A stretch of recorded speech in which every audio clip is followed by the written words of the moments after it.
मैं कृष्ण कृष्ण करता था, सुनते ही नहीं थे। अच्छा। मैं कृष्ण कृष्ण करता था, सुनते ही नहीं थे, मैं बड़ा रोता था। ठाकुर जी हमारे घर पे हैं, ये मेरी धर्मपत्नी है।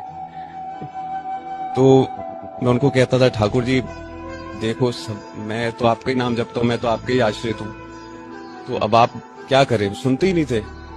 फिर आप मिले, फिर राधा रानी मिल गई। फिर मैं राधा जी से कहा, मैं तो बड़ा पापी हूँ, ये सुनते नहीं, आप देख लो। हाँ जी, 2 दिन लगे मेरे को, और फर्श से हर्ष को उठा दिया, मैं तो ये कहूंगा। हाँ, सारा खेल उन्हीं का। और अब ऐसी कृपा है महाराज जी कि मैं श्री जी के चरणों में ये शूटिंग कर रहा हूँ। बरसाना में मैं शूटिंग करता हूँ, 4-5 महीने से हम वहीं पे शूटिंग कर रहे हैं। मैं बहुत जगह फंस जाता हूँ, मुझे राधा राम नाम पे ऐसा इतना विश्वास हो गया है, जैसे आप बोलते ठसक।